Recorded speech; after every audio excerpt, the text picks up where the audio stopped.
Welcome to Heightening Headlines, Improvising the News, the improv comedy news show featuring Ryan Charnoki and Alec Shea. Welcome back to, I guess, part 2 of this episode of Heightening Headlines, Improvising the News. And we're moving on to the actual news part. We have a story today from the AP, Associated Press.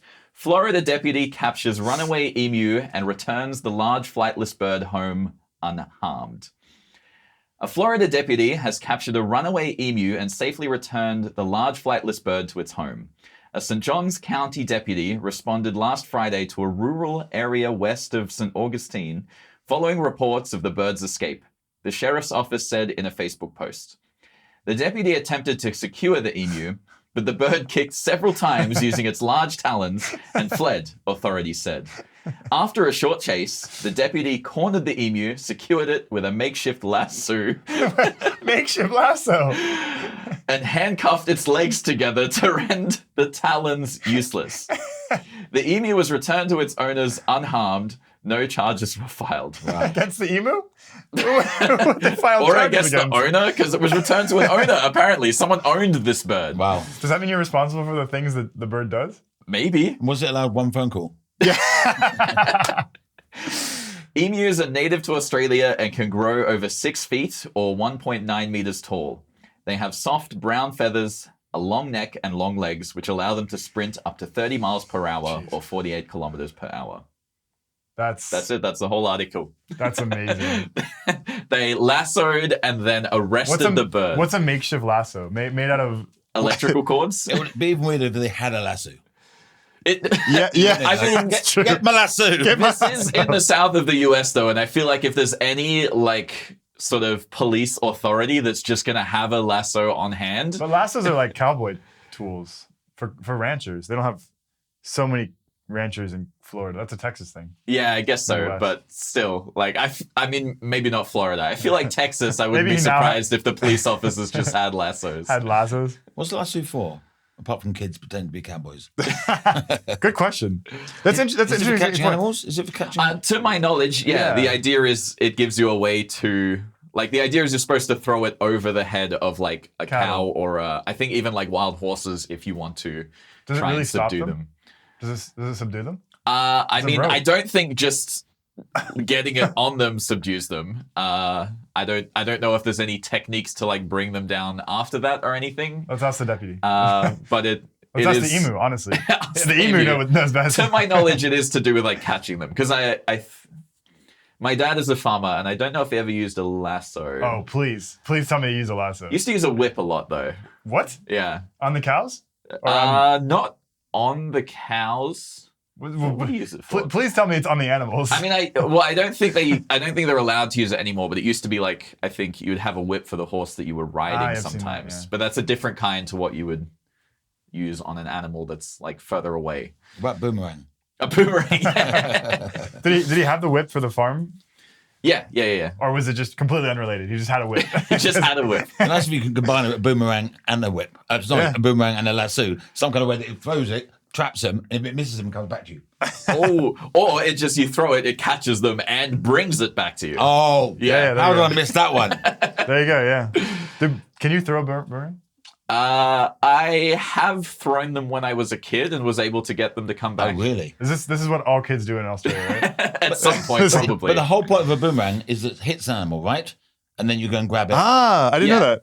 Yeah. The point is, it comes back to you if you miss. So it's win-win. You either get a kill, but to practice one, you just spent your whole childhood running off and picking it up again, and throw again, pick it up again, right? Pretty much. And when you finally got it to work, nothing happened.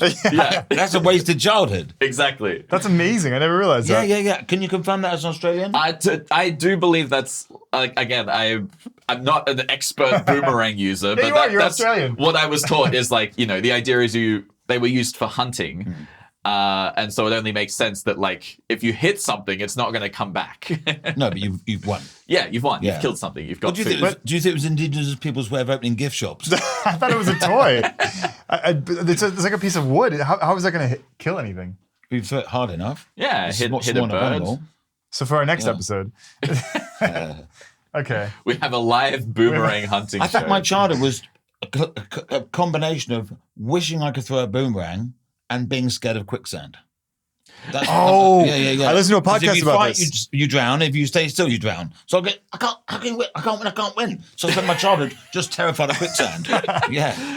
I listened to a feel like podcast it's about this. been recently like a thing online where people have been posting memes of like, as a child, quicksand was a much bigger Yeah. worry than it ended up being a It's problem in true. my adult life. There's a podcast called 99% Invisible, and they do an episode about quicksand. So if you interviewed kids, I think in the 80s or 90s, don't quote me, one of the top 3 fears of people at the time was quicksand. And it was displayed in movies. You'll see it So as abused the, in movies. as the enemy in movies in this time period, though. And it was an irrational fear of so many people at the time. It was a literal villain. Oh, it doesn't count as an irrational fear because it will kill you.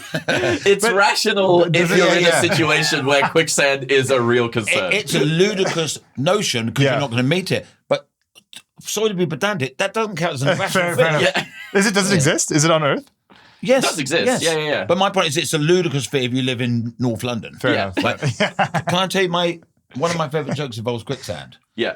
There's a guy in the desert on a camel, and he's there for days, and he starts to get a little bit sexually frustrated. So he tries to have sex with the camel, but the camel's too high, and he fights him, and he can't do it. He tries every day for about a week, gives up eventually. And one day he's on the camel, and he sees a figure in the distance, and he can see it's a human being, but can't see quite what's going on. And as he gets closer, it's someone in quicksand. So he throws the rope at the person and turns the camel round, and the camel walks away and saves the person from the quicksand. And it turned out to be a beautiful woman. Oh. And she said, "You just saved my life. I will do anything, and I mean anything, to thank you." He goes, "Could you just hold that camel still?" Oh no. But the reason I like that joke so much is it kind of represents human behaviour. Have you ever tried to print something out and you print What human behavior? No, it's a metaphor. It's a metaphor because when it's not a metaphor, there are life parallels that makes it funny. Yeah. I've tried to print something out before. My printer's not letting it happen, and I'm changing the paper. I'm fiddling around. I'm turning it on and off, and it just won't work.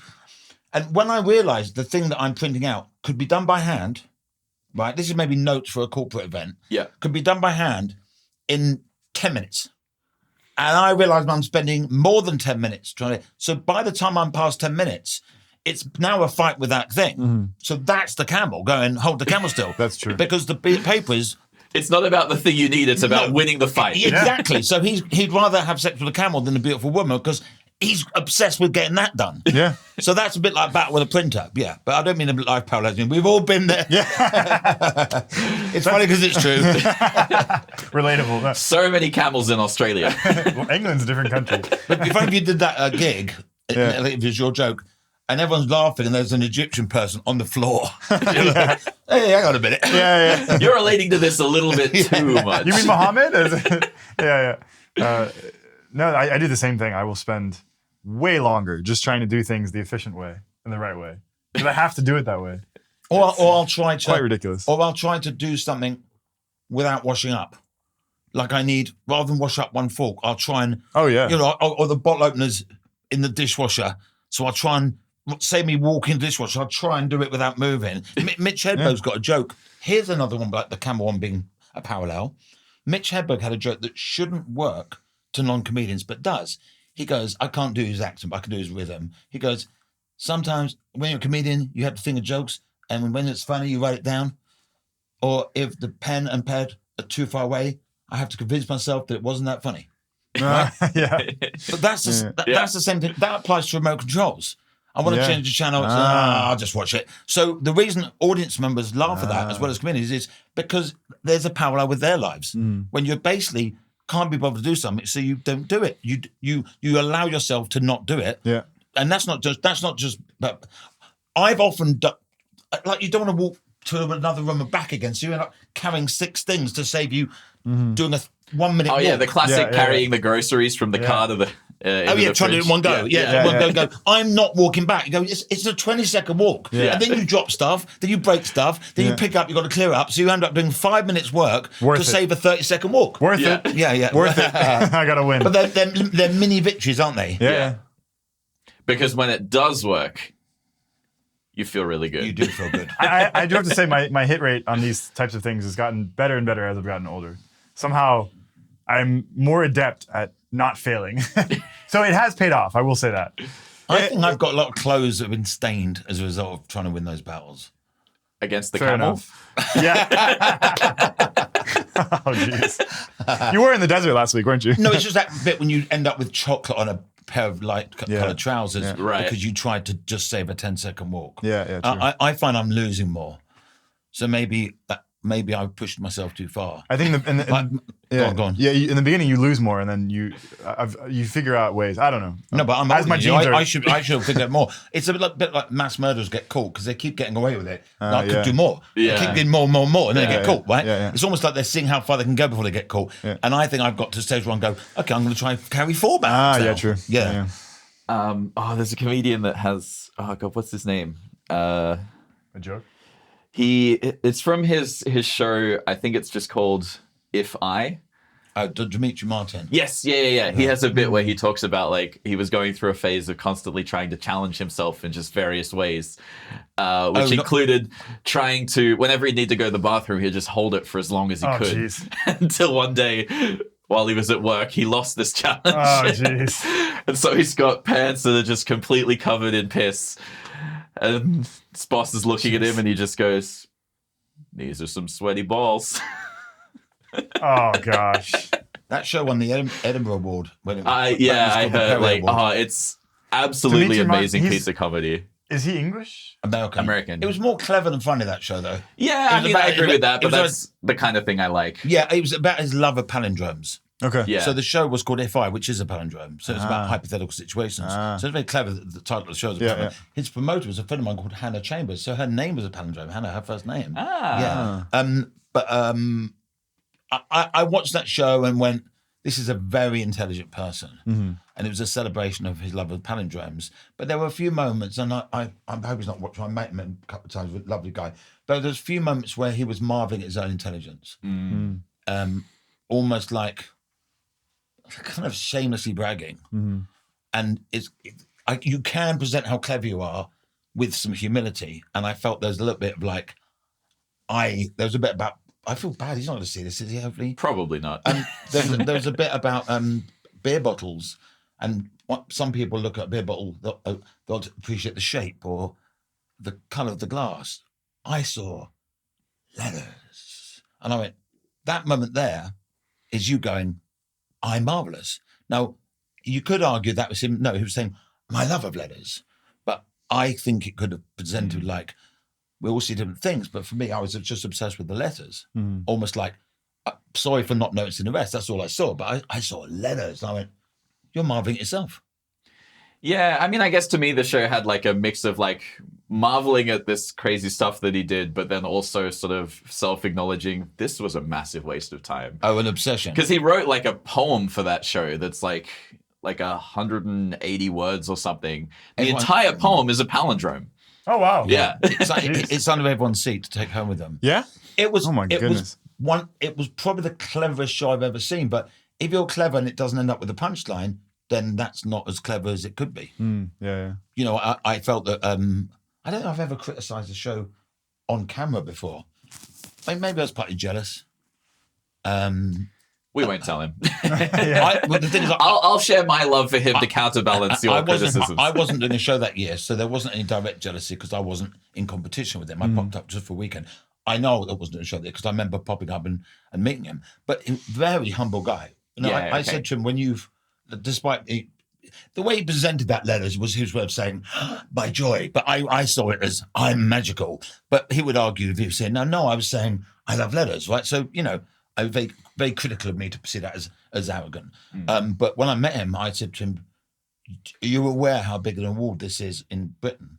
And he went, yeah, people have told me. But like, you come from America, go to Scotland and win the biggest award. The Perry Award was it's lost its kudos now, as the equivalent of an Oscar in comedy, because there was nothing higher you could achieve with a show. So it's really beautiful that pops over to England, wins an award. I mean, Rich Hall, one of my heroes, he won it in 2000. He got nominated in 1996. Mo from The Simpsons is based on Rich Hall. And I can't do accents, but I can do his gravelly voice. And I said, how does it feel to get nominated for the biggest award? And he went, well, you know, it's a bit like a gay guy hitting on you. You know, I'm flattered, but I'm not interested. Wow. But what a lovely analogy. Yeah, Because, I love that. And what I love is he came over with an Emmy. He's a Right. best-selling book in America as well. He's been on, I think, Saturday Night Live. He's done a lot. Yeah. So when he okay. came over with probably 20 years experience, when I had like 1 year and my heroes were like 5 to 10 years, he was like, he made everyone else look like they were having a go at comedy. Yeah. He was like, his daddy's here, right? And so for him, he's come from this huge country where he's hugely successful, or certainly successful, gone to this tiny country, become successful, and it's like, well, it's nice. Wow. But he didn't say it in an arrogant way. And then he won it 4 years later. But I urge you to look up Ritual.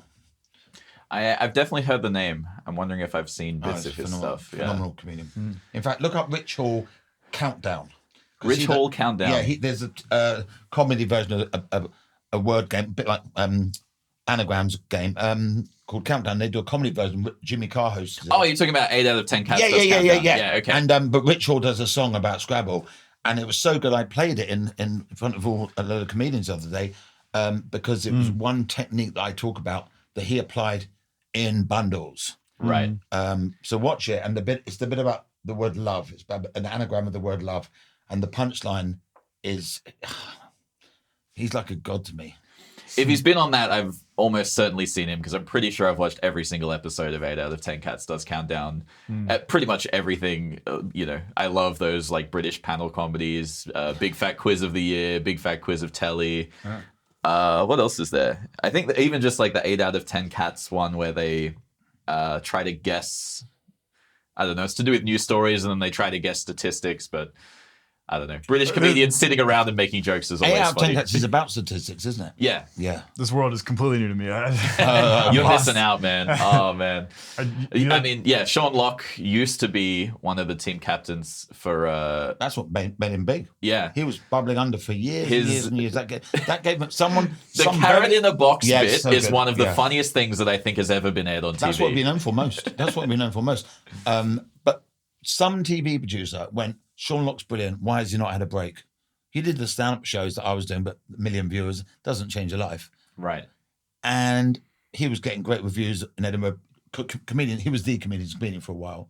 I think Stuart Lee is kind of now, but Sean Locke is dead. But I think when Sean Locke died, Stuart Lee peaked as the comedian. A guy called Daniel Kitson. There was those three kind of battling out for who was the comedian. But some TV producer went, why isn't Sean Locke on television? And thank God they did that, because he's probably, he's my favourite stand-up, and he's one of the most original comic minds. But isn't that great that one person or a panel of people's decision changed his career and allowed you to hear of him? Yeah. Yeah, no, without a doubt, if he hadn't been on that, I don't think I would know him. So Sean Locke's a hero of mine. Are you a big fan? Oh, yeah. Can I tell you a Sean Locke story? Yeah, please. So 2001, Just for Laughs Festival in Montreal. It was Sean's first one, and it was my second one. And I knew a little bit more about the city. And we were sitting in a hotel bar on our first night. We got a night off, our only night off.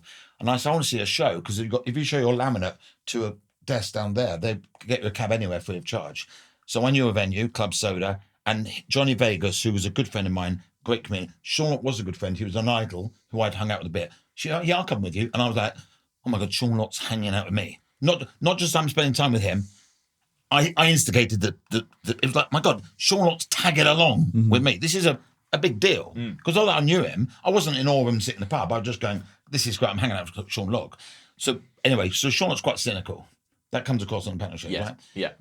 So we went to a show. It was a gay night, actually, and it was all female comedians, and it was a celebration of being gay. So all the material was about being gay.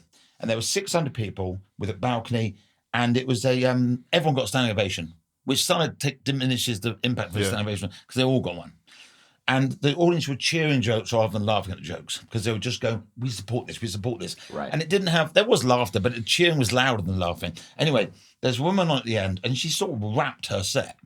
It was all about flow, but no content. So it's an achievement to have that much flow, but there's no jokes. Right. And she hit her final punchline, and 600 people roared, cheered, stood up. And just as they sat down, we were at the back, maybe about 8 foot from the back row. Sean Locke didn't even turn his head to me. He knew I was standing next to him. He knew I could hear him. He went, "That was fucking shit." And people were looking around like, what? But the contrast of their reaction to his, right? Yeah. But what I love, two things I love about most. One, he didn't even look to me to get eye contact. He was like, "I know you're watching this." Yeah. And two, he swore like a child would, because you might go, "That was fucking awful," or "That was absolutely shit." Yeah. He put them together in a way you only swear. Only children say fucking shit, because there's no descriptive word. Yeah. But you will go, "No, there is. It wasn't a shit. It was fucking shit." And that's my favourite. I've got one more that I wasn't present for. A comedian called Dave Johns from Newcastle, brilliant comedian, great improviser as well. He's very good friends with Sean Locke. And they were in a pub having a drink, and this bloke went up to Sean Locke and went, "Are you Sean Locke?" And he went, "No, fuck off." Right? And he went, "That's exactly what you'd say." Isn't that wonderful? Yeah, that's awesome. And that was in the thought process of going, "No, that is." Yeah. But also, it's a giveaway, isn't it? Because Yeah. if you're not Sean Locke, unless you're his identical twin who's annoyed by being hassled all the time, had to change your haircut or something, get surgery to have a different nose, unless you are someone who always gets stopped, you're not going to say fuck off. You're going to go, "No, but occasionally people think I'm in." You didn't. You'd almost have some fun with the moment, but you just went, "No, fuck off." There's a comedian called Dave Gorman. Have you heard of Dave Gorman? No. Dave Gorman, again in the Dimitri Martin kind of film, was super clever, but also funny, as is Dimitri, but veering to the clever more than the funny. Dave Gorman did a show called "Are You Dave Gorman?" where he went around the world meeting other Dave Gormans. Now, at the time, I was just coming off TV. I had about 4-year romance with television. So I was still getting mechanized, but not as much. And Dave Gorman's got a beard. He's actually got blue eyes, dark hair, and a bit dark beard. So I don't look like Dave Gorman. But because people see me and go, "How do I know that face?" They connect with Dave Gorman. Right. So basically, my point is, if I'd never done stand-up or been on TV, nobody would have come up to me and go, "You Dave Gorman." But because I had done it on TV and they didn't know where they recognised me from, all the time, people would walk up to me and go, "Are you Dave Gorman?" Which is the most obvious thing to say to someone who's got a show called "Are You Dave Gorman?" So he's going, "You're the Dave Gorman." It's a cute line, but it doesn't take a genius to come up with it, right? It happened to me so often. Right? One guy got angry because I wouldn't admit I was Dave Gorman. Right? So there's still hope that somebody out there who looks like me becomes wildly successful. And then What, you leverage that? No, I shaved my beard off. Yeah. For about a just year. to stop it. Got so sick of it. But Never again. if you were in fact Dave Gorman, this would be a great alibi. Write a book. What I should do is be really rude to them, and then they go, "I met Dave Gorman. He's a dick." You could just I've been doing this bit since the day I was born. you could be doing this bit nonstop since that moment. Oh man. Well, That's awesome. I think we're gonna finish the show with an improv scene. I don't think we can go through all of this without doing at least one. Let's do it. This is where I get Should quieter. also- You get louder. We should feature Dave Gorman just in the title of the YouTube video. Dave Gorman. I'll also- we have Dave Gorman with us. What are you talking about? But I'll also see if I can find a link to the 8 out of 10 Cats Does Countdown episode with Rich Hall. Oh, I want to see this scene of "Are You Dave Gorman?"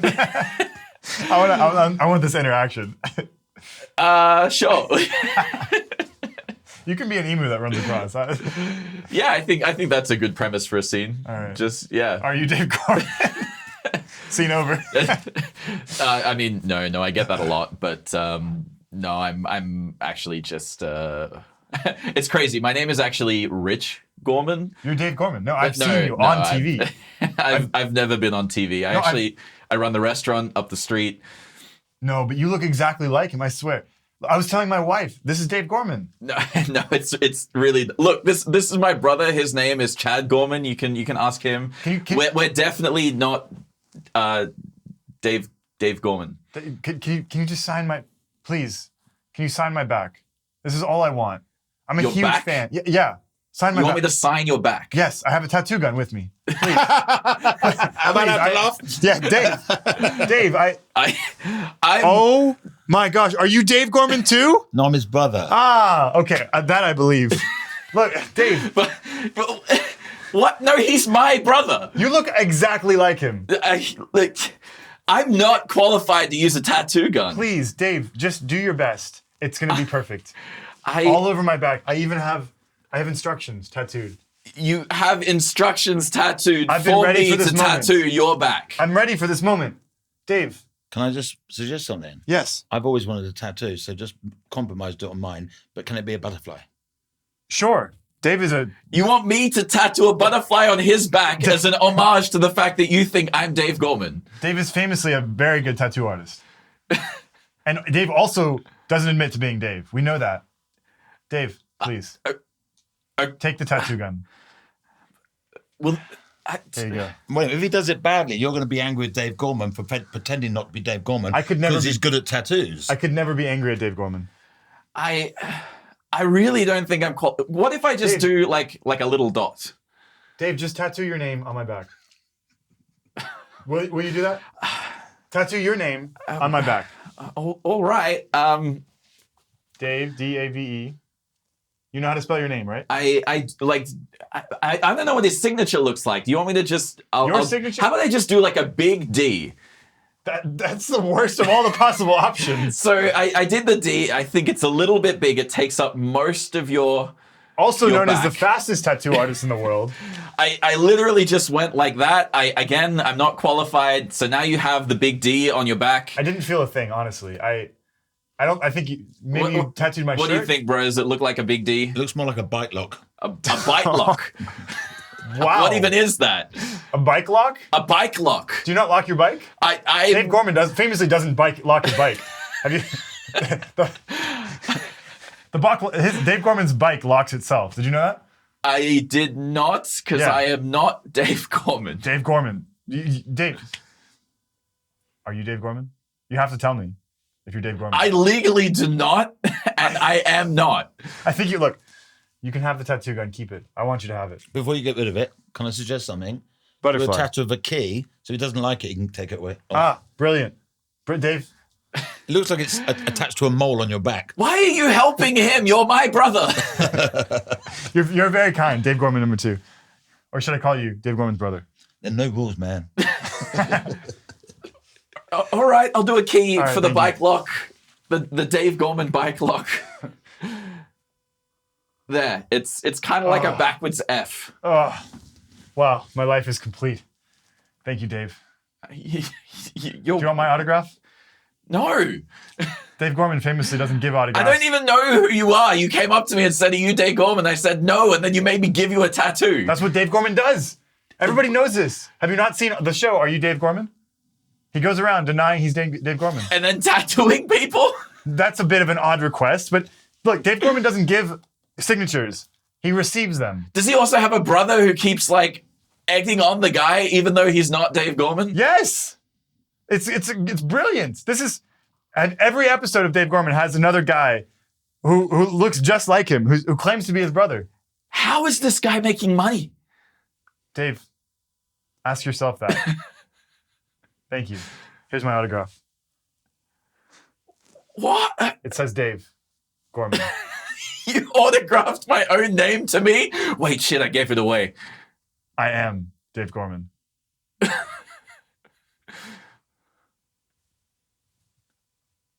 Congratulations. On what? Are you his brother? We are all Dave Gorman. Apart from John Malkovich. That's right.